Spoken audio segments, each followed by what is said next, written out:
Oui, qui revient au bout du jour, c'est une belle chose, parce que c'est un super produit, très riche en matière protéique, très digeste, vraiment super. Bon, avec le défaut d'être rapidement périssable, donc difficile à acheminer. Mais si on regarde le travail des archéos, écoutez, 4 ans maintenant qu'on travaille dessus, qu'on essaie de comprendre comment fonctionnaient quoi, les pasteurs ici, hein, il y a 500, entre 500 et 1000 ans, on va dire, sans aller plus loin. On ne trouve pas de traces de fabrication de fromage. Il n'y a pas d'outils, on ne trouve rien. Et c'est étonnant. Et pourtant, il y a de la traite, ça on en est sûr. Donc moi, j'arrive à la conclusion, avec quelques petits récits historiques, des choses comme ça. Déjà à l'époque, c'était le produit phare, je suis à peu près persuadé, le broil. Comme on le retrouve dans les pays nordiques et des choses comme ça, où on fabrique du fromage pour utiliser le petit lait derrière et le valoriser en broil. À peu près persuadé. On l'a oublié, bah, il faut le redécouvrir. Alors, Puis comme le fromage, il faut qu'est-ce que tu prendre le disais temps de bien le par faire. rapport à la particularité justement du broil, donc ses qualités, tu as dit là au départ, Ah ben, c'était un produit c'est très riche. digeste, très riche en protéines. On l'appelle aussi le plat de résistance des bergers. En Béarn, ils l'appellent comme ça, quoi, des fois. Donc c'est vraiment un Ça super montre bien. produit. Ouais.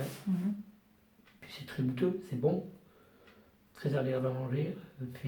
Et puis après, toutes les déclinaisons qui sont faisables à partir du breuil, ça c'est fantastique, que ce soit vers le sucré ou vers le salé. On peut faire plein de choses avec. Tout à fait. Les chefs se sont de plus en plus, ils utilisent de plus en plus donc le broil Tant aussi mieux. dans les cuisines. Tant mieux. Et puis on a on a des fromagers affineurs comme Beignat Moiti, Saint-Jean-de-Luz, qui mettent en valeur ce produit. Qu'est-ce que tu peux en dire, toi, Beignat? Le fromage de Steve, c'est un fromage qui est totalement différent des autres parce que l'être humain n'a pas agi sur la pâture, mis à part les écobuages. Et la pâture. Et le pâturage. en fin de compte, c'est une fois qu'on a lâché les brebis sur le parcours, elles mangent tout le temps qu'on les récupère. Tandis que quand on est en bas, on les met dans un champ, de telle heure à telle heure, on va les chercher. La différence, elle se fait là, quoi. Et puis elles mangent. Sur un champ, il peut y avoir un traitement qui a été fait, et ici à la montagne, il n'y a pas de traitement.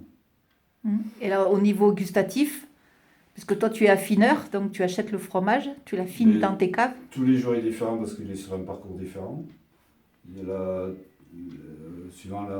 aujourd'hui il y a du brouillard, donc le rendement va pas être le même que s'il fait chaud, froid, du soleil. Ce qui est vraiment intéressant dans ces fromages-là, c'est que chaque production est différente. Et même sur les 4-5 fromages qui sont là, les 4-5 ne vont pas rendre la même chose. Parce que tout est fait à la main, la traite, le fromage. L'affinage se fait sur place dans des conditions qui sont différentes d'en bas. Et puis après, c'est vraiment, gustativement, c'est des fromages qui sont très complexes à la dégustation. Et il faut souvent goûter une deuxième fois pour se rendre compte de la vérité de ce qui rend. Parce que des fois, on a une impression, comme on a goûté tout à l'heure, c'était très animal. Et puis après, ça lissait beaucoup plus sur la deuxième bouchée et c'était plus intéressant.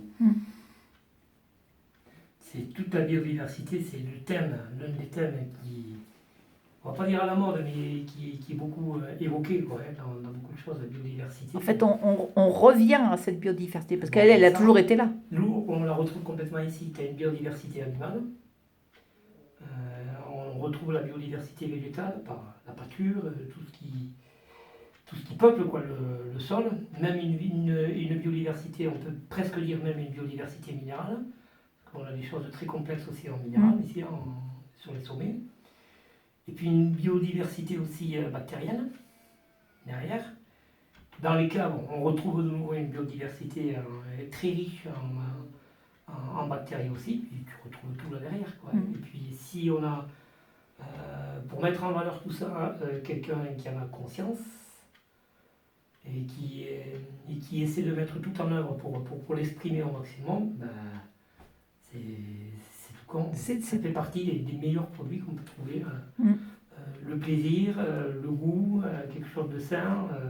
Le brebis d'estive, c'est du Beaufort d'alpage, des parmesans d'Italie. Enfin, des grands parmesans, enfin, c'est des fromages comme ça. Les fromages de montagne. C'est vraiment des fromages d'exception. On ne retrouve pas cette diversité dans le comté, on l'a pas autant quoi, que sur le Beaufort par exemple. Et dans le brebis d'estive, on retrouve cette complexité qu'on peut trouver dans le Beaufort. Alors, on va parler du prix, parce que souvent les gens vous disent « Ah, ben c'est cher, j'achète pas ». Mais moi, j'aime bien dire qu'il y a quand même un énorme travail qui est fait pour arriver à cette qualité extrême, enfin, extraordinaire même. Mais si on rapporte le prix au travail, il n'est pas cher. 3 heures de traite. Ouais, ça, non, mais il faut l'expliquer. La fabrication du fromage. Ouais, mais bon, en même temps, on est pris pour des marginaux, donc ils n'ont que ce qu'ils méritent, à la limite, mais c'est pas ça le truc. Il y a effectivement beaucoup de travail, que ce soit pour la traite, que ce soit pour la conduite, et pour tout, pour la fabrication, le lavage, tout simplement. Il y a toute une pile de lessive à faire, tout ça, ça va être fait à la main, tout le reste. Il n'y a pas de machine à laver, là. Donc c'est des choix de vie, d'accord, mais derrière, on sait pourquoi on le fait. S'il n'y a pas cette différence, s'il n'y a pas cette complexité, s'il n'y a pas ce produit d'exception, c'est pas la peine de le faire. Il faut avoir conscience que c'est vraiment un produit d'exception. Donc sur les vêtements d'exception, sur ceci d'exception, sur cela, il n'y a pas de problème de prix. Sur le fromage, il ne doit pas y en avoir non plus. Sur les vins, il n'y en a pas. Un vin d'exception, on y met le prix. On est sur des fromages d'exception. Donc le prix, on peut le trouver très cher chez Beignat, on peut le trouver moins cher chez nous, c'est pas ça le problème. Si le budget permet de prendre juste 100 grammes, eh bien on en prend 100, mais 100, c'est 100 grammes de plaisir, 100 grammes de bonheur derrière. Donc voilà, c'est tout. Très bien, merci.